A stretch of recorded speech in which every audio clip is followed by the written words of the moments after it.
그리스 로마 신화에 보면은 시시포스라는 사람이 등장을 합니다. 그림으로 함께 보도록 하겠습니다. 이 시시포스라는 사람은 당시 로마 그리스 신화에 등장하는 인물인데요. 당시에 로마 신들을 기만했다라는 죄로 제우스로부터 큰 형벌을 받게 됩니다. 그가 받은 형벌은 지하 세계에서 큰 돌을 어깨에 이고 산에 오르는 벌이었습니다. 그렇게 해서 끝나면 괜찮은데 그 돌은 자기의 의지와 상관없이 다시 산 밑으로 굴러 떨어지게 됩니다. 그러면 다시 이 시시포스는 다시 밑으로 내려가서 돌을 어깨에 메고 또 올라가고, 또 떨어지면 다시 메고 올라가고, 이러한 반복되는 그의 노역은 지하 세계에서 계속되었다고 합니다. 이 시시포스의 삶을 보면 어쩌면 우리의 삶과 비슷하지 않은가 생각을 해볼 수 있을 것 같습니다. 아침에 출근하고 저녁에 퇴근하는 똑같은 일상, 같은 곳에 가고 만나는 사람은 똑같고, 하루에 주어진 24시간이라는 그 안에서 우리의 삶은 어쩌면 이 시시포스와 똑같은 반복적인 삶의 패턴과 다를 건 없을 것 같습니다. 그렇게 우리의 삶을 하루, 이틀, 3년, 5년 지나다 보면 우리의 지난 날을 돌아볼 때가 분명히 있을 것입니다. 그때 우리의 삶을 돌아보면 성도님들은 어떻습니까? 나의 지난 날 삶이 너무나도 기뻤고 너무나도 만족스럽다, 이러십니까? 아니면 왜 이렇게 삶은 열심히 살아왔는데 고독하고 허무하고 무엇인가 비어 있을까라는 이러한 허무 가운데 살아가십니까? 바라옵기는 전자이지만 아마 우리의 똑같은 삶을 되돌아볼 때에 후자의 모습이 좀 많지 않은가 생각을 해봅니다. 사랑하는 성도 여러분, 우리의 삶이 똑같은 반복이라는 굴레 속에서 허무와 고독에 빠지지 않으려면 우리는 다음 세 가지의 질문에 중요한 신앙의 고백을 할 수 있어야 합니다. 첫 번째 질문은 나라는 존재는 어디로부터 왔는가라는 질문이며, 두 번째 질문은 나는 이 땅을 어떻게 살아가는가, 그리고 마지막에 질문은 나라는 존재는 어디로 돌아가는가. 이 세 가지에 대한 질문에 성경적으로 신학적으로 우리는 분명히 답을 할 수 있어야만 반복된 삶 속에서의 굴레에서 비롯되는 고통과 허무와 공허에서 자유로울 수 있다는 것입니다. 저는 오늘 이 짧은 시간을 통해서 그 세 가지의 질문 중 두 번째 질문, 우리는 이 땅을 어떻게 살아가야 고난과 허무와 공허가 아니라 참된 기쁨과 유의미한 삶을 살아갈 수 있는지에 대해서 집중적으로 함께 나누어 보기를 원합니다. 먼저 오늘 본문의 표제를 보면 다음과 같습니다. 솔로몬의 시, 곧 성전에 올라가는 노래라. 다시 말하면 이 127편의 저자를 누구라고 말합니까? 솔로몬이라고 말하고 있습니다. 오늘 본문에도 보면은 이 시가 솔로몬의 시라는 근거를 세 가지를 통해서 우리에게 제시하고 있습니다. 첫 번째 근거는 1절 말씀에 보면 두 단어가 등장을 합니다. 첫 번째 단어는 집이라는 단어가 등장을 하고요. 두 번째 단어는 성이라는 단어가 등장을 합니다. 집과 성이란 단어를 통해서 솔로몬이 성전 건축에 관련되어 있을 때에 그 어느 시기에 이 시를 지었을 것이다 라고 추측하는 것이 바람직한 답입니다. 그리고 두 번째의 근거는 1절에 보면 헛되다 라는 단어가 두 번 등장하고, 또한 2절에 보면은 헛되다 라는 단어가 한 번, 총 3번이 등장하는 것을 볼 수 있습니다. 우리가 잘 아는 바와 같이 솔로몬은 지혜자 중에 지혜자였고, 또한 그는 많은 책들을 남겼습니다. 대표적으로 그가 사랑에 빠졌을 때는 아가서를 남겼고, 그가 성공의 가도를 달릴 때는 잠언을 남겼고, 또한 그의 인생의 가장 마지막 때는 전도서를 남겼습니다. 우리가 여기서 전도서의 모든 것들을 다 내용을 살펴보진 않겠지만 전도서를 크게 두 부분으로 구분 지을 수 있습니다. 1장에서 6장, 7장에서 12장. 전자 1장에서 6장은 하나님 없이 살아가는 해 아래의 인생의 현 주소가 어떠한지를 보여줍니다. 그 인생의 현 주소를 전도서 1장 3절 이하에서는 무엇이라고 말합니까? 하나님 없이 살아가는 모든 인생은 헛되며 공허하다고 우리에게 가르칩니다. 그렇다면 그 무의미한 인생, 공허하고 허무하고 안개와 같은 그 인생이 가치 있고 유의미하고 행복한 인생이 되기 위하여, 나아가 영원한 복락을 누리기 위하여서는 바로 해 위에 하나님을 바라보며 그분과 함께 동행할 것을 가르치고 있습니다. 오늘 어쩌면 이 시편 127편은 전도서의 핵심의 요약이라고 말해도 과언이 아닙니다. 세 번째 근거는 2절 말씀에 있습니다. 우리 2절 말씀을 같이 한번 읽어보도록 하겠습니다. 시작. 너희가 일찍이 일어나고 늦게 누우며 수고의 떡을 먹음이 헛되도다. 그러므로 여호와께서 그의 사랑하시는 자에게는 잠을 주시는도다. 그러므로 여호와께서 그의 사랑하시는 자라는 단어가 등장하는데요. 우리 이 단어가 누구를 의미하는지 사무엘하 12장 25절을 같이 한번 읽어보도록 하겠습니다. 사무엘하 12장 25절입니다. 시작.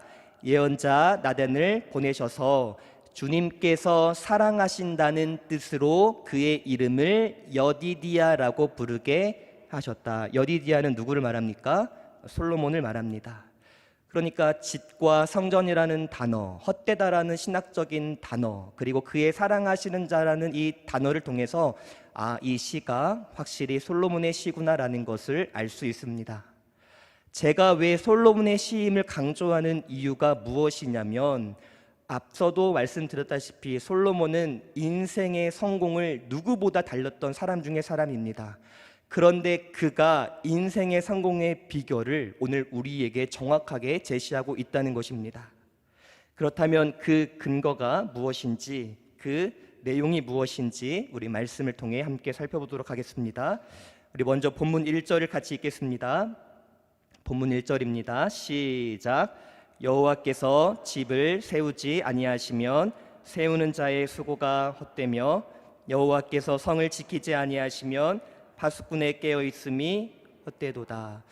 영어 성경에 보면은 이 1절은 if라는 단어로 두 개의 절로 이렇게 이루어져 있습니다. 한국어로 말하자면은 만약 뭐하지 아니하면 이럴 것이다. 만약 뭐하지 아니하면 이럴 것이다라는 이 if절의 구절로 구성이 되어져 있습니다. 집이라는 단어는 사회의 가장 기초적인 단위이죠. 그리고 성이라는 단어는 그 기초적인 단위들이 밀집한 하나의 집합을 이루는 하나의 공동체, 하나의 사회라고 말할 수 있습니다. 다시 말하면 가정이 됐든 사회가 됐던 국가가 됐던 어떤 공동체가 됐건 하나님의 도우심을 절대적으로 의지해야만이 그 기관과 공동체가 바르게 유지될 수 있음을 우리에게 말씀하고 있는 것이지요. 만약 그렇지 않다면 그들이 얻고자 하는 그 모든 것이 결단코 이루어지지 않을 것을 우리에게 말씀하고 있습니다. 사랑하는 성도 여러분, 사람들은 어쩌면 자신의 경험과 지혜를 가지고 이 땅을 살아갈 수 있다고 말합니다. 어찌 보면 그 말은 틀린 것은 아닙니다. 살아갈 수는 있습니다. 그런데 그 삶이 과연 유의미한 삶인지, 하나님이 원하시는 삶인지는 자신의 지혜와 의지로 살아가는 사람은 결단코 그 뜻을 이루어갈 수 없다는 것이지요. 따라서 우리의 삶이 하나님이 원하시는 삶, 하나님의 뜻을 이루는 삶, 나아가 유의미하고 열매 맺는 삶이 되기 위하여서는 다시 한번 강조하지만 하나님께서 나의 삶 전반에 간섭하여 주심을 항상 고백하며 살아가야 할 것을 우리에게 말씀하고 있습니다. 하나님이 나의 삶을 통치하시고 하나님이 나의 삶의 모든 처음과 끝까지 주장하시고 모든 것들을 다스려 주실 때에만이 우리의 삶이 온전케 될 수 있음을 우리에게 가르치고 있습니다. 사랑하는 성도 여러분, 세운다, 지킨다라는 단어를 좀 정리해 보기를 원합니다. 세운다는 단어는 무엇이 없는 것을 있게 만드는 것을 말하며, 지킨다는 것은 무엇인가를 이루었을 때에 그 이루어진 현상을 유지시키는 것을 말합니다. 조금 쉽게 말하자면 나는 돈 100만 원을 벌기를 원해요 라고 했을 때 100만 원을 번 것뿐만 아니라 그 돈을 잘 쓰고 잘 유지하고 더 나아가 더 잘 벌 수 있는 것은 거기까지 하나님께서 간섭해 주셔야만이 우리의 모든 삶이 바르게 나아갈 수 있다는 것이지요. 만약 여러분들의 삶 속에 이 하나님의 일하심을 잊어버린 채 살아간다면 아마 성도님들의 모든 계획과 꿈은 한여름밤의 꿈에 불과하게 될 것입니다. 성도님들의 그러한 바람은 아침 안개와 이슬에 불과하게 될 것입니다. 그래서 솔로몬은 자신의 경험에 비추어서 내가 인생을 끝까지 살아보니 나의 모든 삶 처음과 나중 모든 전 부분에 하나님의 일하심이 있었기에 내가 여기까지 달려왔음을 고백하며 우리 또한 그 하나님만을 신뢰할 것을 우리에게 말씀하고 있습니다. 그래서 이 세우다라는 단어와 지키다라는 단어의 시제를 보면 완료형도 아니요, 현재형도 아니요, 미완료 시제로 두 단어 다 기록되고 있습니다.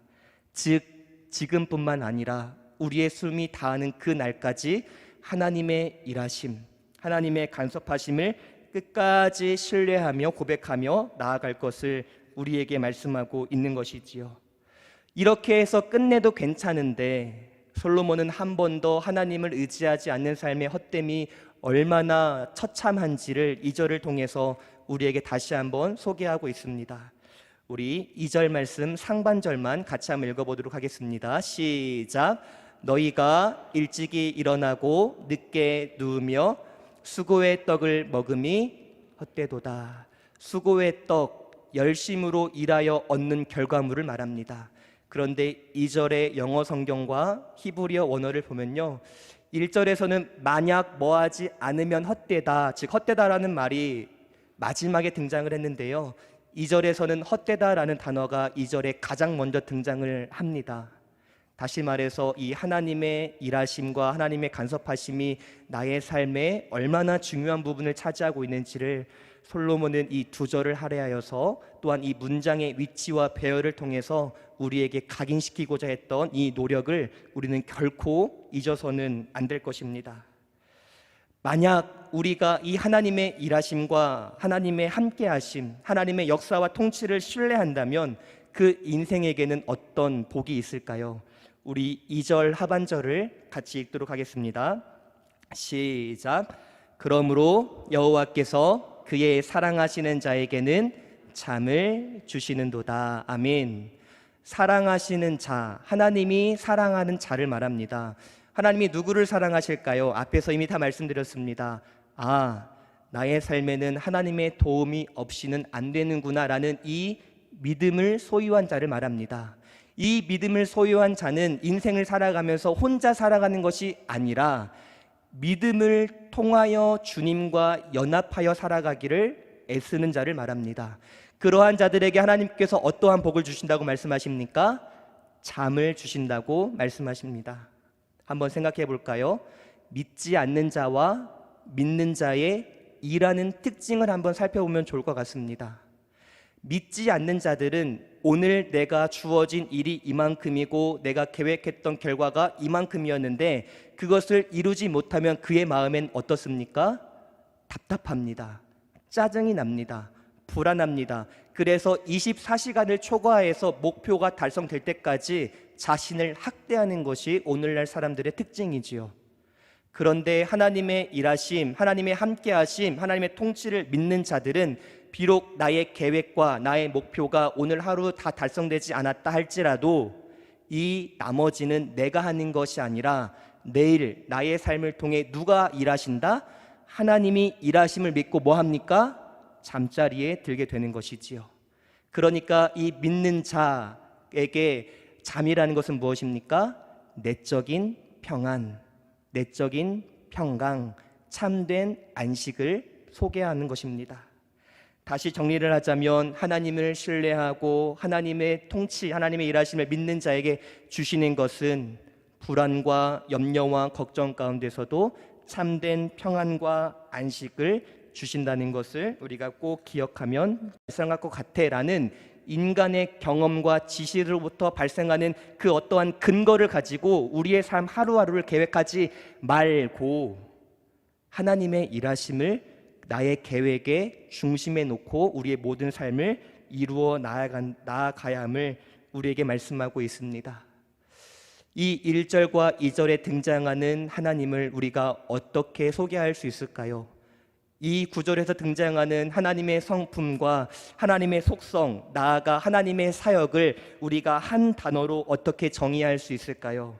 구약 성경에서는 다음과 같이 정의를 합니다. 밀접하게 일하시는 하나님, 또한 나아가서 보이지 않는 하나님의 손, 또 더 나아가서 부재 속에 현존하시는 하나님이라고 고백을 합니다. 그리고 우리는 다음과 같이 고백할 수 있습니다. 오늘 말씀의 제목입니다. 하나님의 섭리하심을 믿음으로 살아가는 우리가 되기를 간절히 소망합니다. 오늘 이 짧은 시간을 통해서 그렇다면 하나님의 섭리를 믿는다는 것은 우리가 하나님의 무엇을 믿는 것인가에 대해 함께 살펴보기를 원합니다. 먼저 하나님의 섭리라고 했을 때에 이 단어가 매우 어렵게 들릴지 모르겠지만 아마 이 구절을 함께 읽는다면 이 뜻이구나 라며 바로 이해하실 겁니다. 우리 잠언 16장 9절 말씀을 같이 읽도록 하겠습니다. 시작. 사람이 자기의 길을 계획할지라도 그의 걸음을 인도하시는 이는 여호와시니라. 아멘. 나는 오늘 여기 한 치를 걸어가고 싶지만 이 걸음을 뛰게 하시고 그 곳까지 안전하게 도착하게 하는 것은 나에게 달려있는 것이 아니라 하나님입니다. 사진에서 보는 바와 같이 어항 속에는 물고기가 있습니다. 이 물고기는 자신이 움직이고 싶은 대로, 즉 자기 자유의지에 따라서 마음껏 움직입니다. 그런데 사진에서 보는 바와 같이 이 물고기가 이 어항 속에서 그의 생명을 유지할 수 있는 것은 이 어항을 품고 있는 어떠한 절대자의 존재가 있었기 때문에 이 물고기의 수명이 연장될 수 있다는 것이지요. 이 절대자의 존재가 때에 맞게 먹이를 주고 물을 갈아주고 청소를 해 주어야 이 물고기의 생명이 유지될 수 있습니다. 이처럼 하나님의 섭리를 고백한다는 것은 인간이 나는 이 땅을 스스로 살아갈 수 있어 라는 이 교만의 생각을 내려놓고 나의 삶에는 반드시 이 절대자의 존재가 필요하구나 라는 것을 인정하는 것이 바로 하나님의 섭리를 이해하는 첫 번째 단추라는 것입니다. 첫 번째 단추는 무엇이다고요? 나의 삶에는 절대자의 존재가 반드시 함께 해야 되는구나. 두 번째 사진으로 넘어가 보도록 하겠습니다. 한 등산가가 등산을 하다가 발을 헛디뎌 낭떠러지에 떨어질 뻔했는데 다행히 나뭇가지에 걸려 목숨을 부지하고 있는 사진입니다. 이 등산가가 이 순간에 무엇이라고 외쳤겠습니까? 거기 나를 도와줄 사람 어디 없습니까? 라며 목 놓아 외쳤겠지요.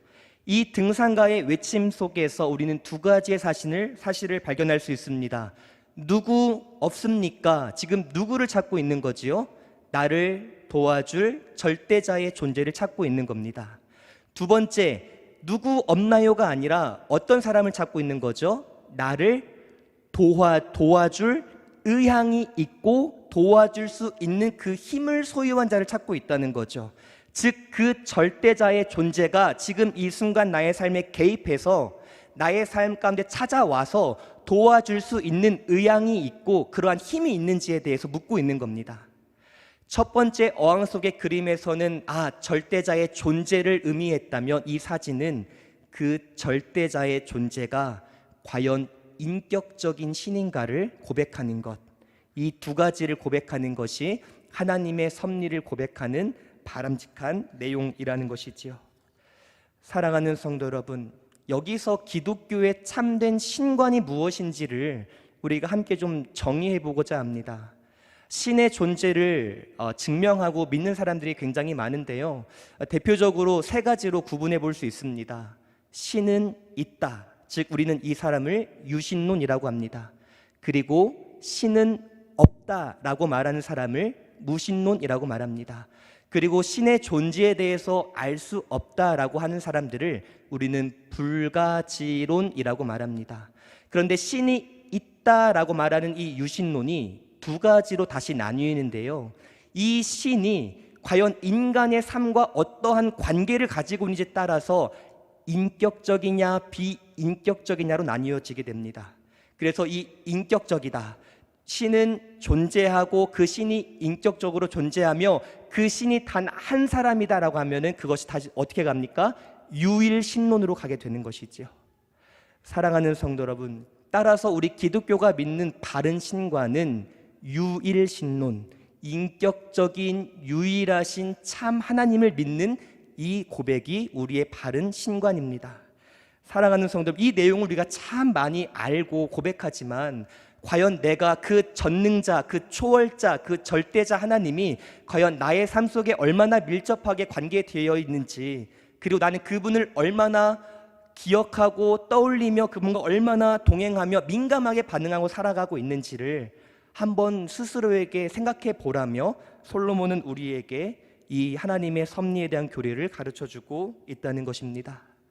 사랑하는 성도 여러분, 바라옵기는 하나님은 천지를 창조하셨을 뿐만 아니라 그 천지를 창조하신 절대자 하나님은 우리의 삶 하나하나를 간섭하시는 인격적이신 섭리하시는 하나님이심을 고백할 수 있는 우리 모두가 되기를 간절히 소망합니다.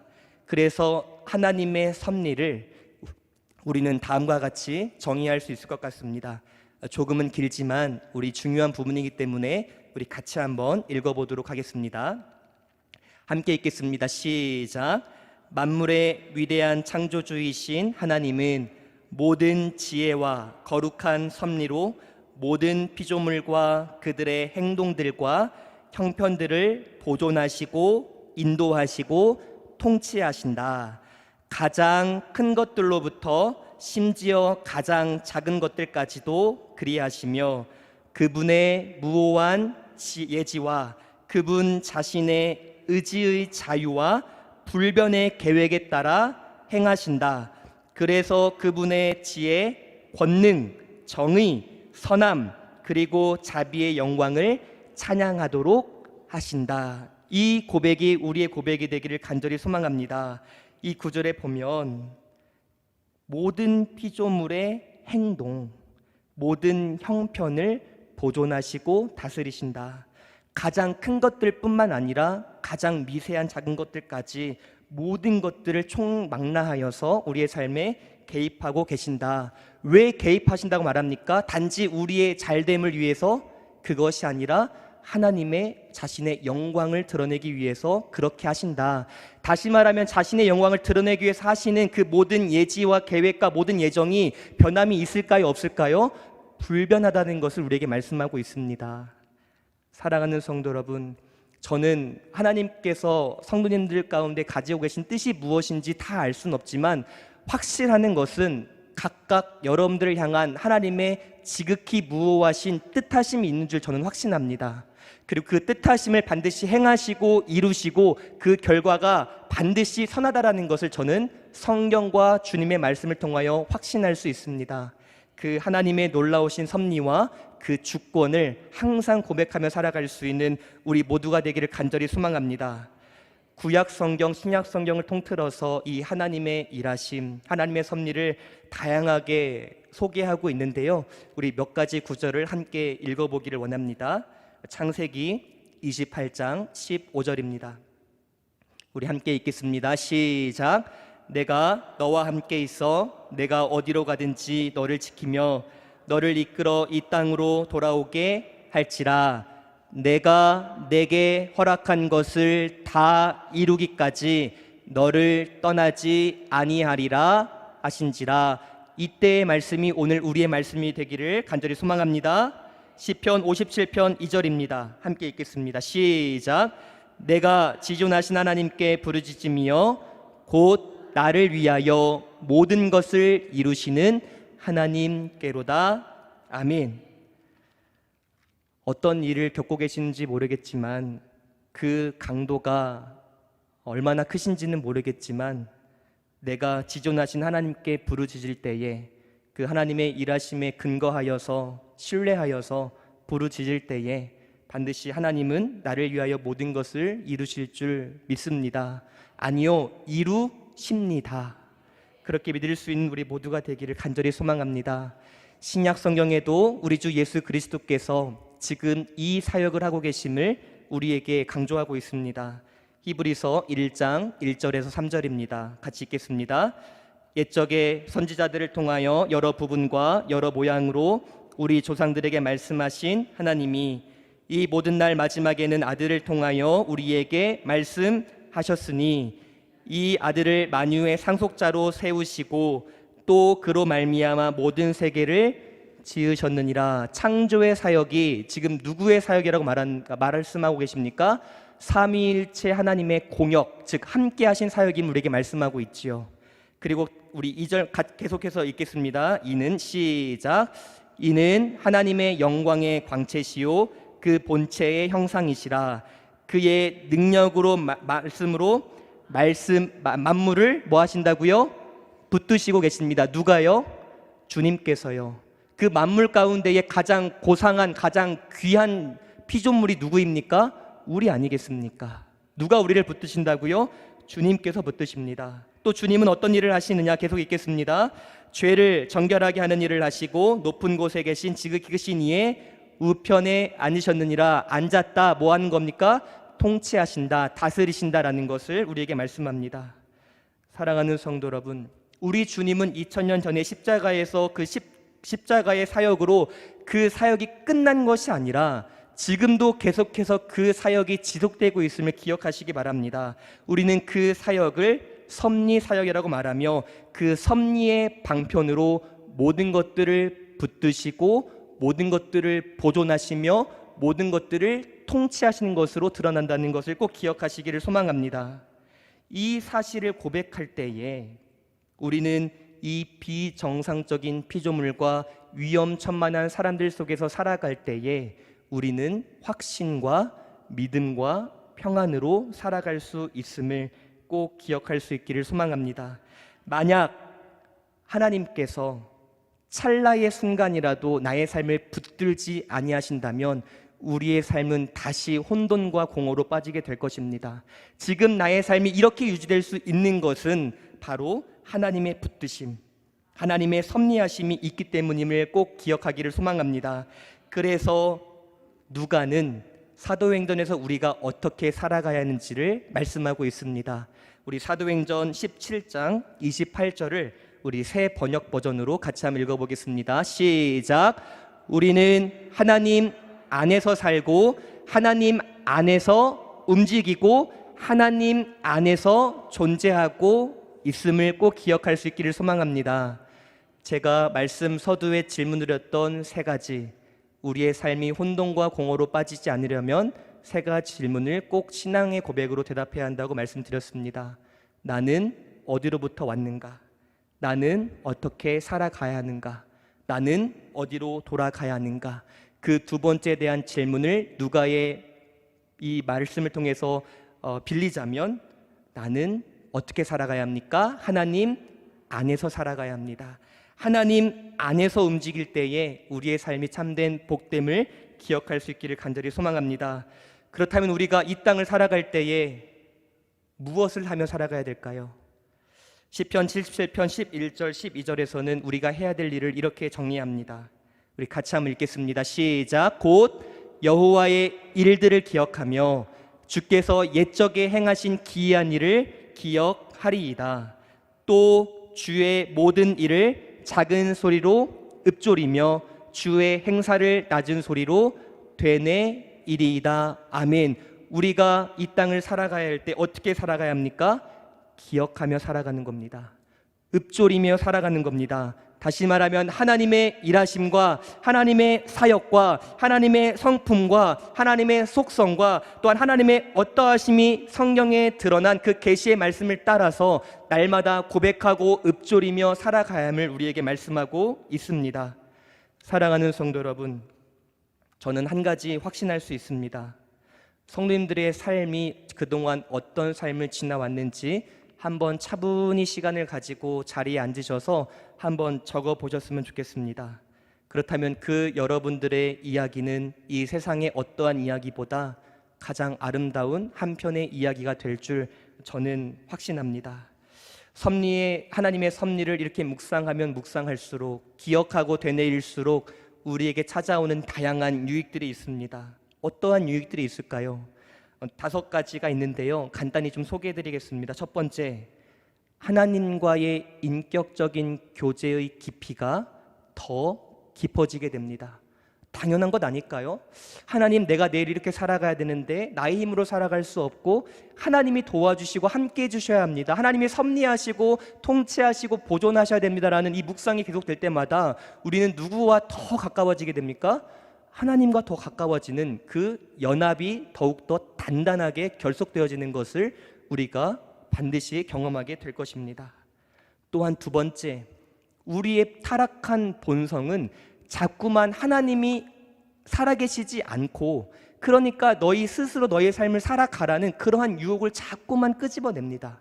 하지만 우리가 이 하나님의 섭리를 묵상할 때는 그러한 교만, 그러한 실천적 무신론자의 삶을 떠나서 우리가 항상 교만을 내려놓고 겸손한 삶을 살아갈 수 있다는 것을 우리에게 꼭 말씀하고 있습니다.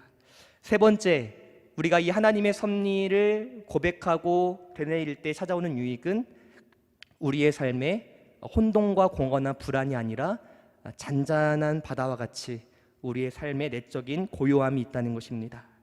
네 번째, 하나님의 섭리, 특별히 예수 그리스도께서 지금도 하늘 보좌 우편에서 나의 모든 걸음 하나하나를 세시며 나의 머리털 세신 바 되시며 나의 모든 것 하나하나를 다 다스리시구나, 통치하시고 보존하시구나라는 것을 알 때마다 그 하나님의 사랑의 깊이와 넓이를 우리는 더욱더 발견하게 되는 것이지요.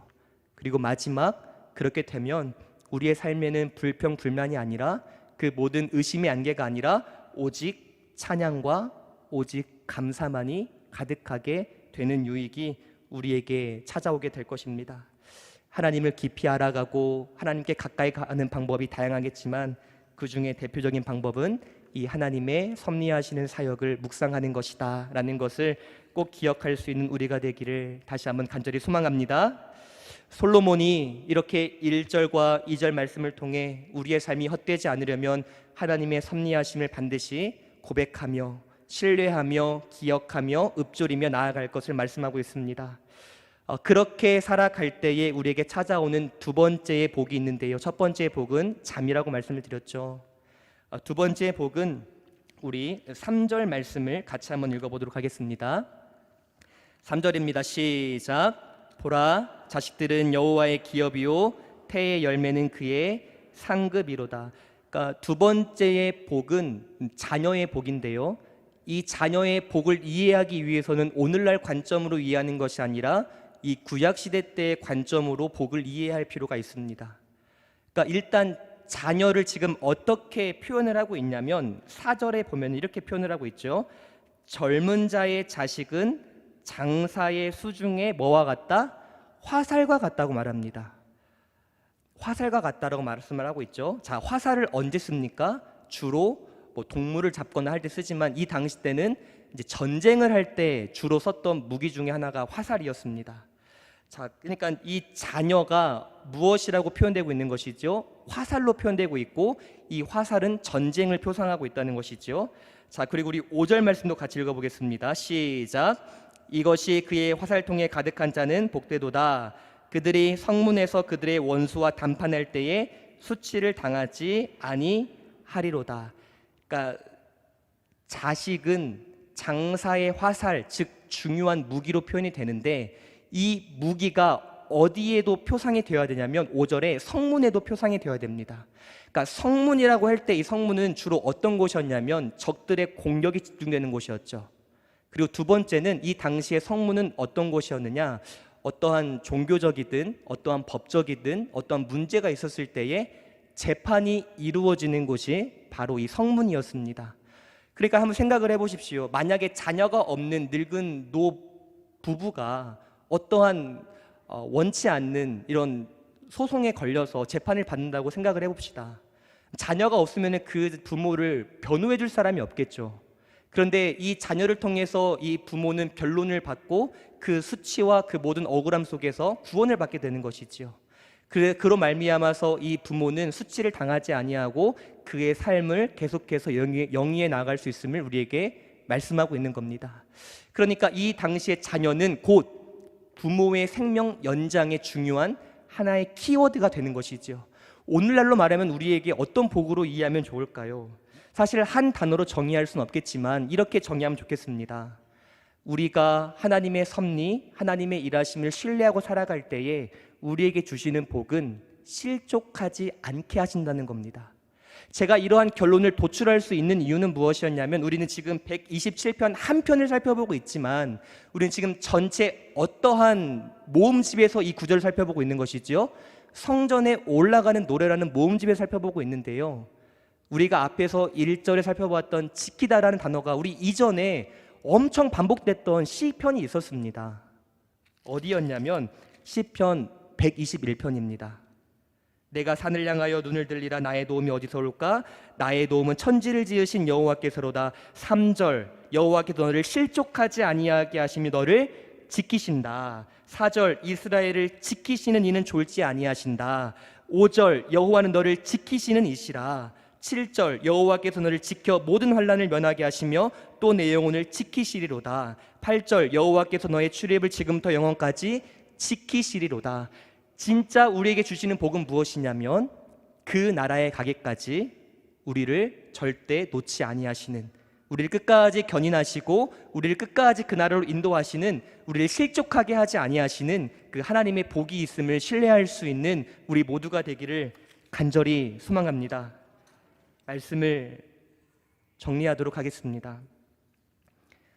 제가 전에 있던 교회에서 유초동부를 담당했는데요, 유초동부식으로 질문을 드리겠습니다. 꼭 속으로 대답해 보십시오. 사람은 태양이 없으면 살 수 있을까요? 살 수 없죠. 태양이 없으면 살 수 없습니다. 그런데 정작 인간은요, 어떤 존재냐? 그 태양을 창조하시고 유지시키는 하나님께 감사하기는커녕 그 하나님의 붙드심과 보존하시는 그 은혜를 망각한 채 더 나아가 인정하지 않는 불경 속에서 살아가는 것이 타락한 인간의 본성이라는 것입니다. 우리는 이러한 교만 속에서 살아가는 우리 자신의 통분을 느낄 수 있는 우리가 되기를 간절히 소망합니다. 하나님을 바로 알고 예수 그리스도를 바로 아는 것이 영생의 시작이라고 주님께서 말씀하셨습니다. 하나님을 단지 창조주로만 믿는 사람은 하나님을 완전히 안다고 말할 수 없습니다. 그 창조주께서 지금 이 순간 나와 어떤 관계를 맺고 있는 것까지 아는 것이 하나님에 대해서 바로 아는 것임을 꼭 기억하시기를 간절히 소망합니다. 특별히 섭리란 하나님께서 창조하신 이 피조 세계에 대한 하나님의 지속적인 관심의 표현이라는 것을 꼭 기억하십시오. 이 하나님의 섭리는 창조의 능력과 동일한 능력으로 역사하신다는 것을 기억하십시오. 하나님께서 천지를 창조하실 때에 전능하신 능력으로 그 천지를 창조하셨다면 우리를 보존하셨을 때도 그 전능하신 그 동일한 능력으로 우리의 삶을 붙드심을 꼭 기억하십시오. 두 번째, 그 전능하신 하나님의 능력이 잠깐의 능력이 아니라 항존적인 능력임을 꼭 기억할 수 있는 우리가 되기를 간절히 소망합니다. 그 하나님의 전능하시고 항존적, 즉 불변하신 그 능력이 과거에도 나를 도우셨고 지금도 나를 도우시고 앞으로도 나의 삶에 관여하실 것을 꼭 신뢰하며 나아가기를 간절히 소망합니다. 시편 16편 8절 말씀으로 우리 말씀을 마무리합니다. 시작. 내가 여호와를 항상 내 앞에 모시며 그가 나의 오른쪽에 계심으로 내가 흔들리지 아니하리로다. 나의 삶을 통치하시고 섭리하시고 주권적으로 일하시는 그 전능하시고 인격적이신 하나님을 나의 모든 삶의 앞에 모시며 나아갈 수 있는 우리 모두가 되기를 간절히 소망합니다. 우리 시간에 함께 찬양하며 나아가겠습니다.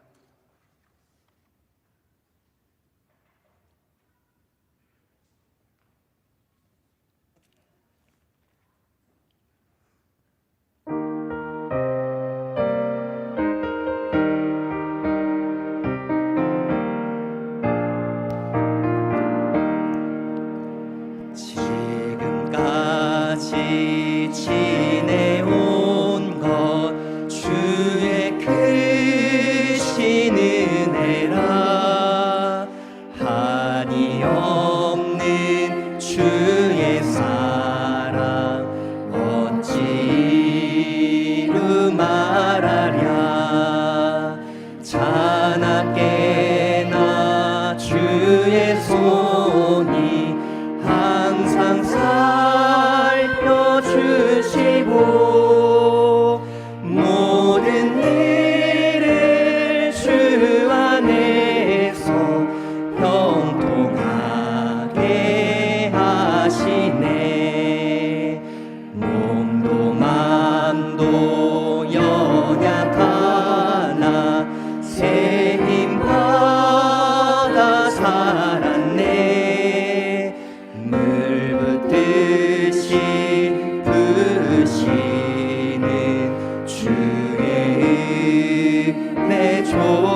우리 1절만 한 번 더 찬양합시다. 지금까지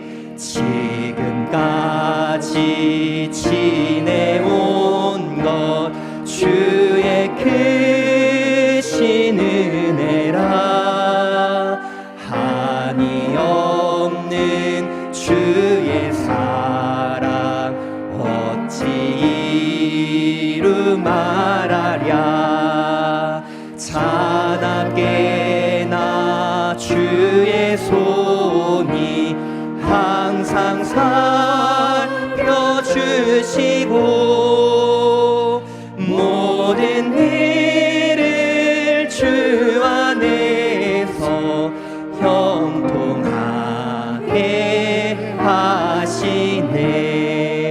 우리 함께 기도하며 나가기를 원합니다. 우리 함께 기도할 때에 주님, 우리의 모든 삶이 몸도 마음도 연약하며 또한 험한 산길을 걸으며 또한 험한 산길을 걷는다 할지라도 그때마다 주님의 선하신 손길과 선하신 역사하심이 있기 때문에 우리는 넘어지지 않으며 승리할 수 있음을 믿습니다. 주님의 그 일하심, 그 섭리하심, 그 붙드심, 그 다스리심, 그 통치하심을 날마다 신뢰하며 고백하며 살아갈 수 있는 우리가 될 수 있도록, 우리 그렇게 살아갈 수 있도록 우리 주님의 이름으로 함께 기도하며 나아갑시다. 주여!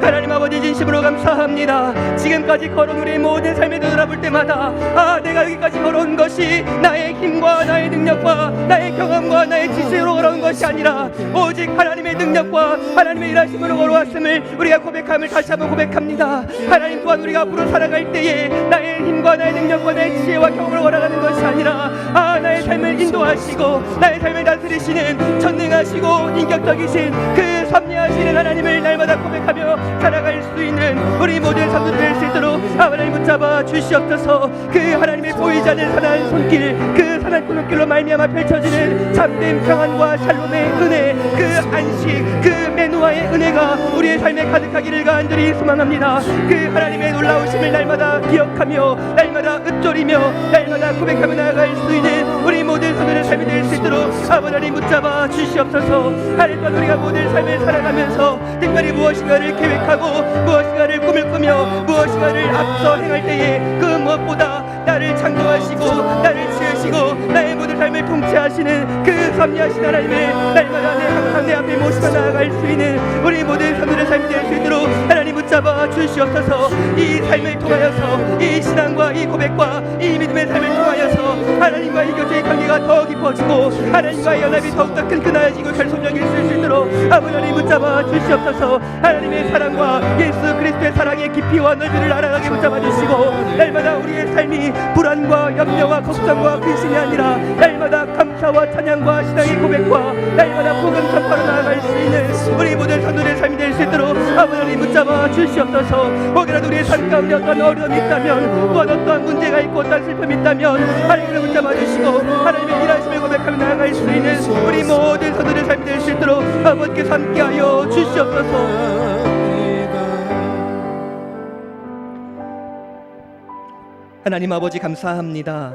하나님께서 우리의 삶을 지키시고 또한 보호하시지 않는다면 우리의 삶은 혼돈과 공허일 뿐이며 모든 것이 헛되며 무가치한 삶임을 우리가 기억합니다. 고로 우리의 인생은 나를 의지하는 것이 아니라 나를 창조하신 그 절대자 하나님, 또한 그 하나님이 지금 나의 삶에 함께 하시는 그 인격적인 하나님을 날마다 고백하며 살아갈 수 있는 우리 모두가 될 수 있도록 붙잡아 주시옵소서. 어떠한 계획과 어떠한 앞길과 어떠한 일함에 있어서 나를 앞세우는 것이 아니라 그 하나님을 앞세우며 살아갈 수 있는, 더 나아가 이로 말미암아 하나님께 찬양과 경배 올려드릴 수 있는 우리의 모든 삶이 될 수 있도록 주님께서 함께하여 주시옵소서. 이제는 우리 주 예수 그리스도의 은혜와 하나님 아버지의 사랑하심과 성령 하나님의 교통하심이 날마다 우리의 삶을 주관하시고 통치하시고 섭리하시며 보이지 않는 손길로 항상 나의 삶을 주장하시는 그 하나님을 내 앞에 모시며 살아가겠노라 결단하며 돌아가는 사랑하는 모든 성도들의 머리 위에와 주님의 피로 값주고 사신 첨단 겨자씨교회 위에와 이 나라와 민족과 조국교회와 세계 열방과 성도들 머리 위에 이제로부터 영원토록 항상 함께 있을지어다. 아멘.